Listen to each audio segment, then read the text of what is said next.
আলেমের প্রতি কারো অন্তরে ঘৃণা থাকে, তার মরণটা কেমন হইব শোনেন। বিবি আসিয়া যখন শিশু মুসাকুল লইয়া গিয়া ফেরাউনরে কইল, ফেরাউনে কয় তোর মহব্বত লাগতে পারে, আমার মহব্বত লাগে না। এই যে একটা কথা কইছিল, আমার মহব্বত লাগে না। এই কারণে মরণ পর্যন্ত ফেরাউনের নসিবে ঈমান জুটে নাই। ঠিক তেমনি ভাবে আলেমদের প্রতি যদি কারো অন্তরে ঘৃণা থাকে, মরণের সময় ফেরাউনের মতো বেঈমান অবস্থায় মরবে, ঈমান নসিব হবে না। এখন মিশরের রাজা হইল ফেরাউন আর রানী হইল আসিয়া। রাজা মরল বেঈমান অবস্থায়, রানী মরল ঈমানদার অবস্থায়। রানী ঈমানদার অবস্থায় মরল কেন? নবীরে মহব্বত করার কারণে। রাজা বেঈমান হইয়া মরল কেন? নবীরে মহব্বত না করার কারণে। যে দুনিয়াতে নবী নাই, সেই দুনিয়াতে সমস্ত মানুষের জন্য আলেমদের বেলায় একই কথা। আলেমদের প্রতি যাদের অন্তরে মহব্বত থাকবে, রানী আসিয়ার মতো ঈমানদার অবস্থায় মরণ। আলেমদের প্রতি যদি কারো অন্তরে ঘৃণা থাকে, ফেরাউনের মতো বেঈমান অবস্থায় মরণ। বুঝা থাকলে এবার আপনারা বলেন, রাজার মতো মরতে চান না রানীর মতো? তাইলে আলেমদের প্রতি মহব্বত রাখা, এটা হলো ঈমান নিয়া মরণের সবচেয়ে সহজ ব্যবস্থা। সাধারণ মানুষের ঈমান নিয়া মরণের এর থেকে সহজ ব্যবস্থা নাই। এটা হলো আলেমদেরকে মহব্বত করা। আমার এত সময় নাই, আপনার কেমন সময় আছে আমি জানি না। নাইলে বলতাম যে আলেমদেরকে কেন মহব্বত করব, কারণটা কি? বিরাট কারণ আছে আলেমদেরকে কেন মহব্বত করার উপর। তাইলে আগে একটা উদাহরণ শুনি। ধরেন এক ব্যক্তি তার মায়ের গর্ভে থাকা অবস্থায় তার বাবা মারা গেল।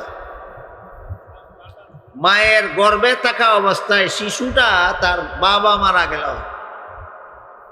জন্ম হইয়া এতিম হইল না মার ফেটও এতিম হইল? মার ফেটও এতিম। এই এতিম বাচ্চাটা জন্ম হওয়ার পরে তারে লালন পালন করলো তার চাচা, লেখাপড়া করাইলো চাচা, মানুষ বানাইলো চাচা। এখন যদি কোন মুরব্বী ওই এতিম ছেলেটারে কয় যে তুমি তোমার চাচারে এই বাপের মতো সম্মান করবা, এই হুকুমের কোন যুক্তি আসেনি? আছে। কি যুক্তি? চাচায় বাপের কাম কইরা দিছে।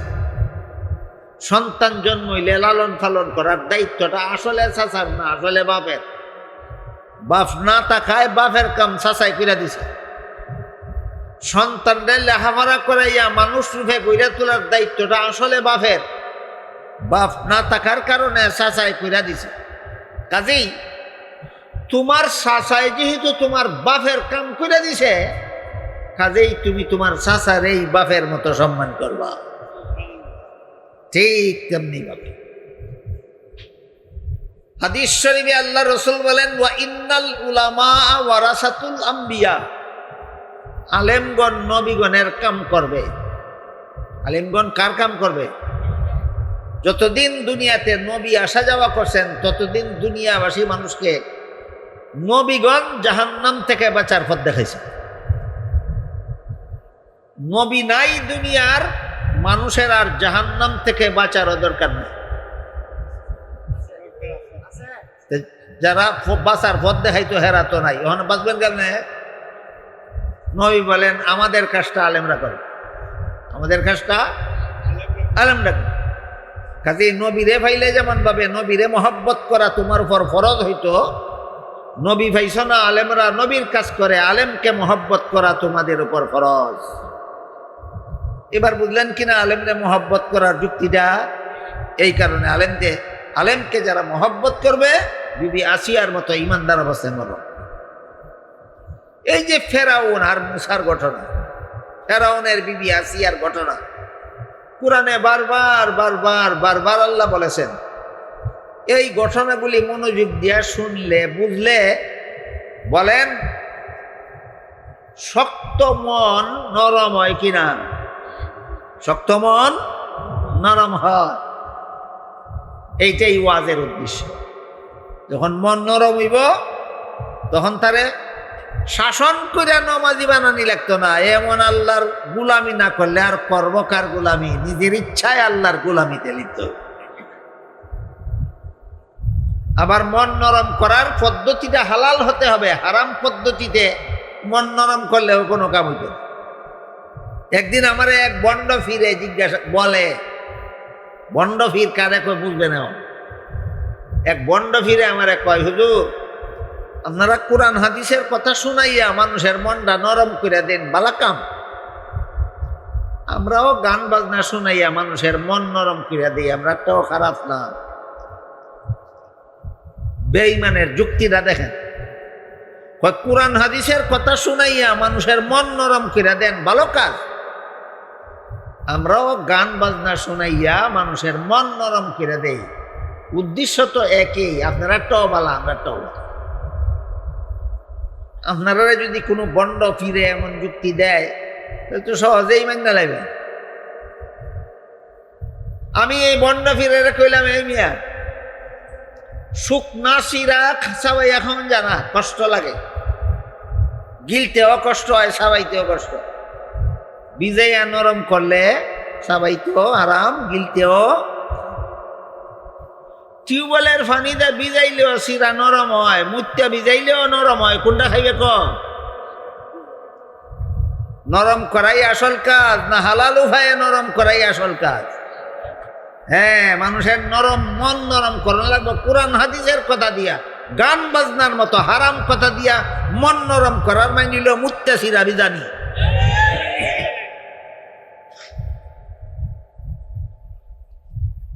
এখন অতীতের ঘটনার বিবরণ দিয়ে আল্লাহ দুনিয়ার মানুষরে ওয়াজ করছেন কত আয়াতে? 2000। এর মধ্যে সামান্য 2টা ঘটনা কইলাম।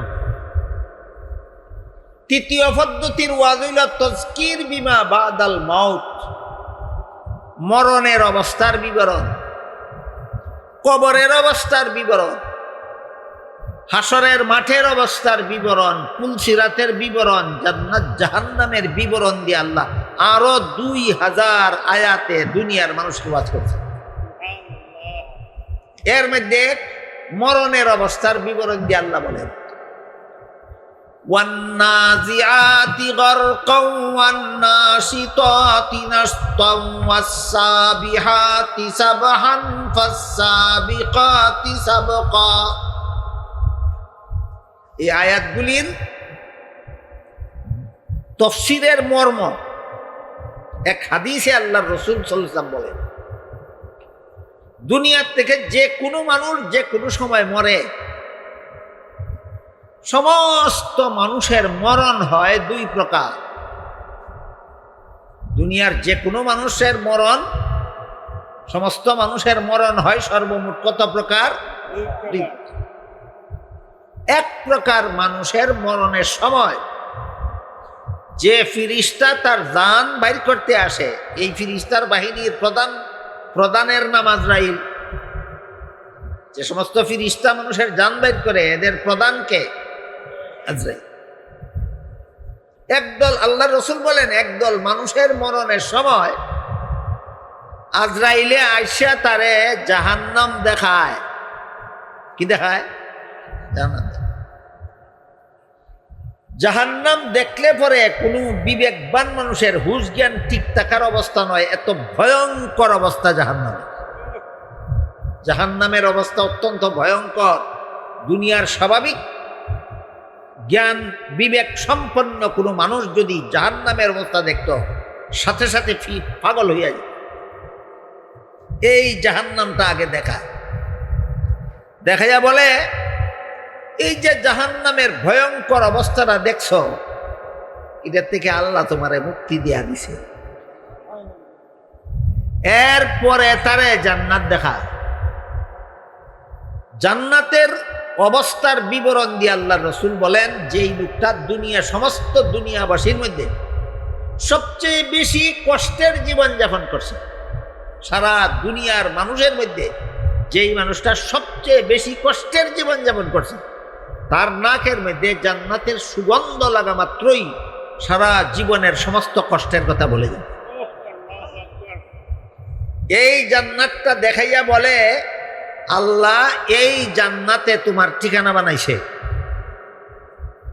আল্লাহর রাসূল বলেন, ভয়ঙ্কর জাহান্নামটা দেখার পরে যে আজরাইলে কইব এটার থেকে আল্লাহ তোমারে মুক্তি দিছে, আর এত বড় সুখ শান্তির ঠিকানা জান্নাত দেখাইয়া যে আজরাইলে কইব এখানে আল্লাহ তোমার ঠিকানা বানাইছে, জান্নাতের সিনারি দেখিয়া আর আজরাইলের মুখের সুসংবাদ শুনিয়া দুনিয়ার সব কিছু ভুলিয়া যায়। বাড়ি ঘরের কথা ভুলিয়া যায়, বিবি বাচ্চার কথা ভুলিয়া যায়, মা বাপের কথা ভুলিয়া যায়, বন্ধু বান্ধবের কথা ভুলিয়া যায়, ধন দুনিয়াতে যা কিছু ছিল একটাও মনে থাকে না। আপনারা কেউ গভীর ঘুমে ধরে নিরায় গভীর ঘুমে দৈরা সারলে ফেরে দুনিয়ার কোন কোন কথা ইয়াদ হয়? কিচ্ছুই ইয়াদ থাকে না। ঘুমে ধরে সারলে যেমন দুনিয়ার কিছুই মনে থাকে না, আল্লাহ রসুল বলেন ঠিক তেমনি ভাবে জান্নাতের ঠিকানাটা দেখিয়া রাসূলের আজরাইলের মুখে সুসংবাদটা শুনিয়া দুনিয়ার কিছুই তার মনে থাকে না, সব ভুলে যায়। আর আজরাইলকে বলতে থাকে, আমার ঠিকানাতে আমারে তাড়াতাড়ি লইয়া যাও, তাড়াতাড়ি লইয়া যাও, আর মুহূর্ত দেরি করবা না। এই রকম মরণের বিবরণ দিয়া আল্লাহ বলেছেন ওয়ান্নাসি তাতি নাশতা। এই আয়াতের ব্যাখ্যা হইল এই অংশটা। গেল একদল মানুষের মরণের কথা। আর একদল মানুষের মরণকালে আজরাইলে আইসে আগে তারে জান্নাত দেখায়।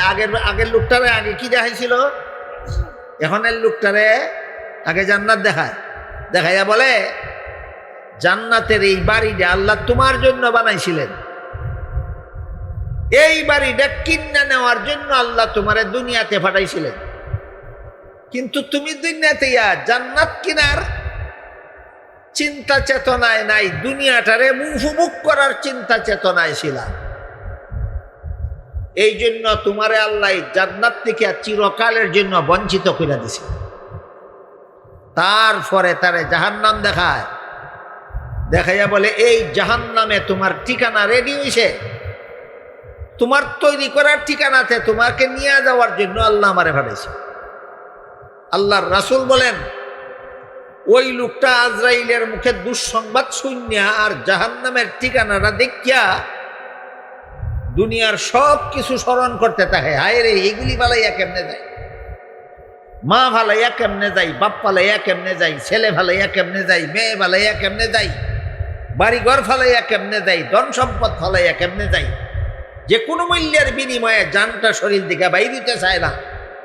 তখন একটা পিঞ্জিরার ভিতরে যদি একটা পাখি থাকে, পিঞ্জিরার কারণে পাখিটা ধরন যায় না, এই কারণে পিঞ্জিরা ফাঁক করে যদি একটা মানুষে আটটা ভিতরে ঢুকাইয়া দিয়া পাখিটা টাইনা বাইর কইরা নিয়ে যাইতে পারে, তার শরীরের ভিতরে আট ঢুকাইয়া সিরা বিরা টাইনা তার দান বাইর কইরা নিয়ে জাহান্নামের পথে রওনা হইয়া যায়। এই দুই রকম মরণ ছাড়া তৃতীয় রকম কোনো মরণ নাই মানুষের। সারা দুনিয়ার সমস্ত মানুষের মরণ দুই রকম, হয়তো জান্নাত দেখিয়া দুনিয়া ভুলিয়া মরবে, আর না হয় জাহান্নাম দেখিয়া দুনিয়ার চিন্তায় কানতে কানতে মরবে। কোনটা চাইন আপনারা? জাহান্নাম দেখিয়া দুনিয়ার মায়ায় কানতে কানতে মরণ চাই, না জান্নাত দেখিয়া দুনিয়া ভুলিয়া মরতে চান? তাহলে এটা চাইলে ওই আল্লাহর বিধানগুলি ঠিক মতে পালন করতে হবে। মনে আসেনি কথা? এই তিন পদ্ধতিতে আল্লাহ দুনিয়ার মানুষকে নসিহত করছে। কুদরতের বিবরণ দেয়া নসিহত, কুদরতের বিবরণ বুঝলে মানুষের মন খুশি মনে আল্লাহর ইবাদত করতে প্রস্তুত হয়। অতীতের ঘটনার বিবরণ বুঝলে মানুষ সন্তুষ্ট চিত্তে আল্লাহর বিধান পালনে রাজি হয়। মরণের বিবরণ, কবরের বিবরণ, হাসরের বিবরণ, পুলসিরাতের বিবরণ, জান্নাত জাহান্নামের বিবরণ শুনলে তারে বেতাইয়া নমাজি বানানি লাগে না, মনের আগ্রহে নমাজি হইয়া যা। এবার বলেন তো ওয়াজের আয়াত কতটা? এত আয়াত কেন? তুমি নিজের খুশি মনে যেন আল্লাহর বিধান পালনের জন্য মনটারে তৈরি করতে পারো, এই জন্য আল্লাহ মাত্র 500 আয়াতে বিধান দিছেন, 6000 আয়াতে ওয়াজ করেছেন, নসিহত করেছেন। আল্লাহর বিধান পালনের পুরস্কার, লঙ্ঘনের শাস্তি, এর বিবরণের নাম হইল ওয়াজ। কেন? আমি নিজের আগ্রহে আল্লাহর ইবাদত বন্দেগীতে লিপ্ত হওয়ার জন্য। যারা নিজের আগ্রহে আল্লাহর ইবাদত বন্দেগীতে লিপ্ত হবে না, আল্লাহর বিধান পালন দরকার মনে করবে না, নামাজ ফরজ মনে করবে না, গান বাজনা হারাম বিশ্বাস করবে না, ওই দ্বিতীয় লোকটার মতন মরণ হবে তার। এই কথাগুলি বুঝলে, দ্বিতীয় লোকটার মতো মরণ যেহেতু কেউ চায় না, এই জন্য এই 3 রকমের ওয়াজ শুনলে বুঝলে নিজের মনের আগ্রহে আল্লাহর বিধান পালনে প্রস্তুতি গ্রহণ করবে। আল্লাহ আপনাদের আমাদের সবাইকে আল্লাহর ওয়াজগুলি আলেমদের মুখে শুনিয়া আমরা যেন প্রথম লোকটার মতো মরতে পারি, এইরকম জীবন গড়ার তৌফিক দান করুন। সবাই বলুন আমিন। সুবহানা রাব্বিকা রাব্বিল ইজ্জাতি আম্মা ইয়াসিফুন ওয়া সালামুন আলাল মুরসালিন ওয়াল হামদুলিল্লাহি রাব্বিল আলামিন।